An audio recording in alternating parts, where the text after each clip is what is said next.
એટલે શું કરવું? ભક્તિ કરવી એટલે શું કરવું? ભક્તિ કોને કહેવાય?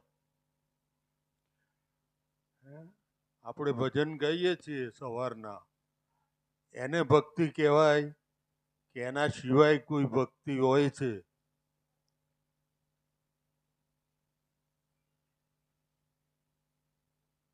તો સદગુરુ મળે તો ભક્તિ કોને કહેવાય એની ખબર પડે.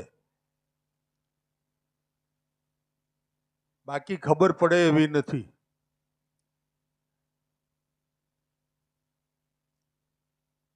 ભક્તિ ભક્તિ તો બધાય કરે છે, પણ કોક ડાકોર ચાલીને જાય છે, કોક અંબાજી ચાલીને જાય છે, કોઈ બહુચરાજી ચાલીને જાય છે, કોઈ ખોડિયાર ચાલીને જાય, કોઈ ચામુંડા ચાલીને જાય. બધા ચાલીને જાય છે, પૂજા કરે છે, અર્ચન કરે છે. તો ભક્તિ એમને કેમ લાગતું છે કે આ ભક્તિ કહેવાય કે નહીં? એમને તો એમ લાગતું છે ને કે અમે કરીએ છીએ એ બરાબર છે. પણ સદગુરુ મળ્યા વગર ભક્તિ સમજાય એવી નથી. ભક્તિને સમજવી હોય ને તો સદગુરુના ચરણમાં જવું પડે, અને સદગુરુના ચરણમાં જાય તો એને ભક્તિ સમજાય. એટલે આમ તો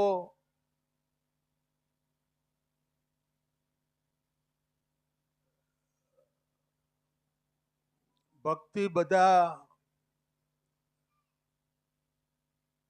ભગવાનની મૂર્તિની પૂજા કરવી અને એમ ભક્તિ સમજતા હોય છે મોટા ભાગે. પણ જો સંતોનો સંગ થાય કોઈ પણ રીતે, ગમે તે બાને, કોઈ મહાપુરુષોનો સંગ થાય, સંતોનો સંગ થાય, તો સાચી ભક્તિ કોને કહેવાય અને સત્ય ભક્તિ આપણને સમજાય. એના વગર કોઈ આપણે ભક્તિ સમજી શકીએ નહીં. ગમે તેટલો પ્રયત્ન કરો પણ ભક્તિ એમ સમજાય એવી નથી. એટલે એક દાખલો છે. 4 ચોર હતા, એક જ ડોશીમાના 4 દીકરા, અને એમનો ધંધો ચોરી કરવાનો. તે એક રાત્રે ચોરી કરવા નીકળે. તે નીકળ્યા તો જંગલમાં એક મહાપુરુષ એ કાયમ એની ઝૂંપડી આગળ છે ને અંદર બેસીને ભજન કરતા હોય. એટલે આ અવાજ થયો ને, વાતો કરતા કરતા આવતા હતા એટલે અવાજ થયો. એટલે મહારાજે પૂછ્યું, કોણ હે? તો કે અમે વટે માર્ગું. ક્યાં જાઓ છો? તો કે ખાતર પાડવા. શું કે? ખાતર પાડવા. એટલે મહારાજને કંઈ સમજાયું નહીં. ખાતર પાડવું એટલે શું એ મહારાજને કંઈ ખબર નહીં. એટલે મહારાજ કે તો મેં બી આવું, એટલે હું એ તમારા અંગાજે આવું. એટલે પેલા ચોર કે મહારાજ તમારે ના આવાય, અમે ચોરી કરવા જઈએ છીએ, તો इसमें क्या है, मैं भी આવું. મહારાજને કે પછી એમાં એક જણ એવું કહ્યું કે ભાઈ આવવા દો ને, કંઈક મળશે તો ઉપાડવા લાગશે, અને કંઈ નહીં મળે તો માર ખાવા લાગશે, પણ કામમાં આવશે. ભલે ને આવે, આવવા દો ને, એની ઈચ્છા છે તો.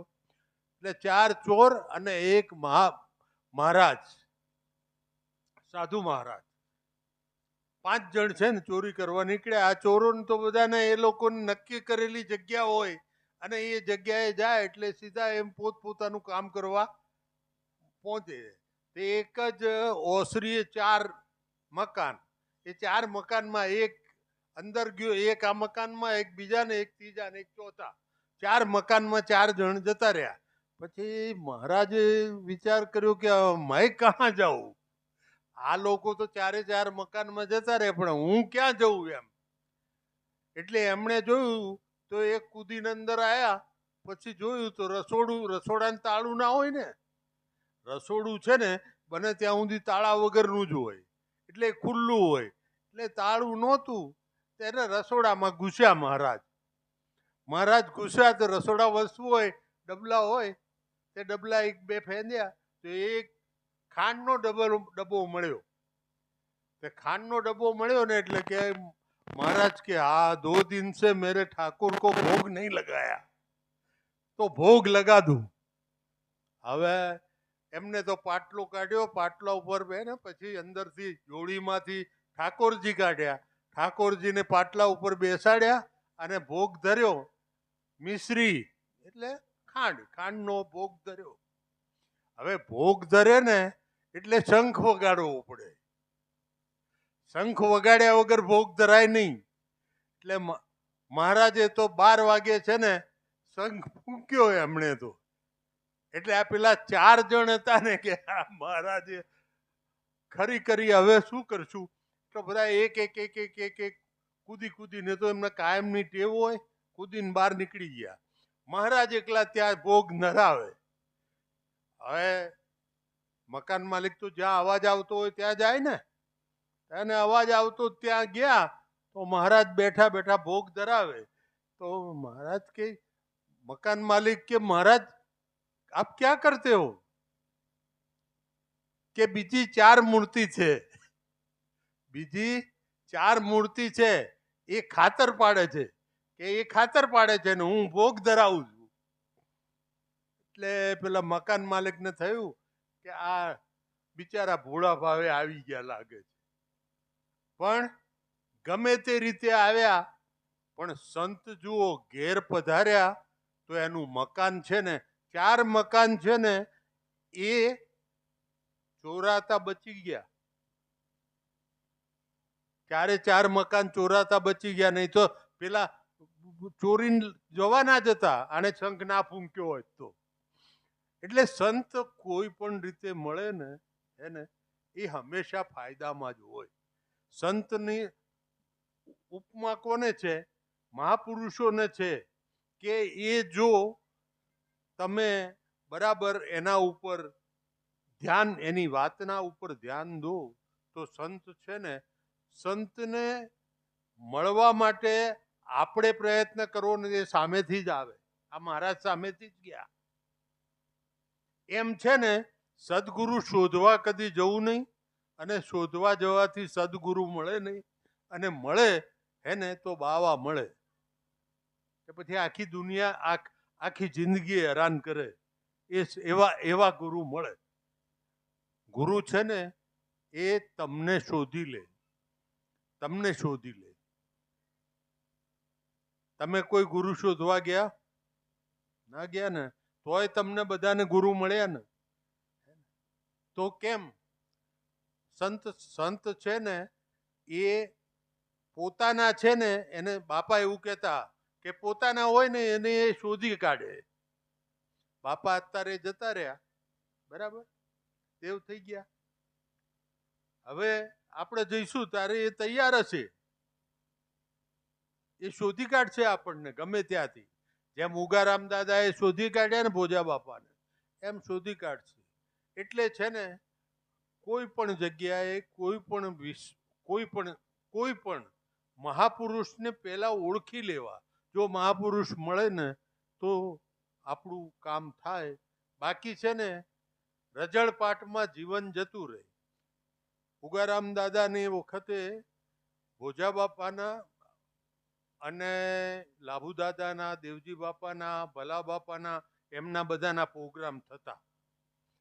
એમના પ્રોગ્રામમાં લાભુ દાદાએ એક વખત કહેલું કે તમને મનુષ્યનો અવતાર છે ને એ ફક્ત ભક્તિ કરવા માટે મળ્યો છે. બીજું કોઈ કારણ નથી કે જેના માટે તમને આ અવતાર મળ્યો હોય. બીજી કોઈ યોની નથી કે જેની અંદર ભજવાનનું નામ લઈ શકાતું હોય. ભજન થાય એવી યોની કઈ? આ મનુષ્યની. એના સિવાયની કોઈ યોનીમાં ભજન થાય નહીં. એ બધા છે ને કૂતરા બિલાડા, આ તે બધા છે ને, આ જનાવર આપણે જે જોઈએ છે બધા 84 લાખના જીવ છે, અને એ બધા છે ને આપણે મનુષ્ય યોનિએ કરેલા કર્મોનું ત્યાં છે ને ફળ દેવાનું છે. એને તો બીજું કંઈ ભજન તો થાય એવું નથી એનાથી. ભજન કરવા માટેની આ એક જ યોની છે. એટલે આપણને ભગવાને ભજન કરવા માટે મોકલ્યા છે. તો ભજન કરીએ, એના સિવાયની બીજી વસ્તુઓમાં બહુ પડીએ નહીં, તો છે ને આપણો ઉદ્ધાર થાય. સદગુરુએ એમ કહ્યું કે તમે ને નામ વચન આપ્યું છે ને, એની અંદર તમારું મન છે ને ગળે. શબ્દ અને સુરતા બેનો છે ને મેળ છે. મન છે ને એ ઠેકાણે આવી જાય. ઠેકાણું કયું? શબ્દ છે ને એ જ ઠેકાણું છે એનું. એ ઠેકાણે આવી જાય તો તમારું કામ ફતેહ થઈ ગયું. પછી કંઈ કરવાનું રહેતું નથી. બાકી તો આ રજળપાટ ચાલુ ને ચાલુ છે. દાદાએ એવું કહ્યું કે 20 જન્મ તમને પરમાત્મા દયા કરીને આપે. કેટલા? 20 અવતાર માણસના. છતાં પણ માણસની કમબખતી શું કે સંતના ચરણમાં જઈ અને નામ વચન મેળવી શકે નહીં. તો આની કિંમત કેટલી તમે ગણો? એની કિંમત કેટલી? નામની કિંમત કેટલી? એટલે બહુ સહેલી વસ્તુ નથી. પણ તમને મળ્યું છે ને એ તમારું ભાગ્ય છે એમ સમજી અને એનું ભજન કરો. ભજન કરો તો બીજું કંઈ કરવાનું નથી. પણ ભજન નહીં કરો તો ઘણું બધું કરવાનું રહેશે. કારણ કે પછી તો અવતાર બદલાઈ જશે.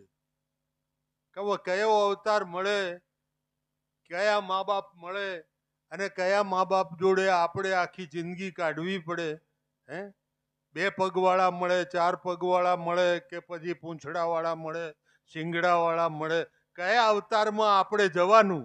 જે અવતારમાં જઈએ ત્યાં તમારે તમારા મનુષ્યોનીમાં જે કરેલા કર્મો છે ને એના બદલા ચૂકવવાના છે. ભજન નહીં કરીએ તો. ભજન કરીશું તો એમાંથી છુટકારો છે. બોલો સદગુરુદેવની જય.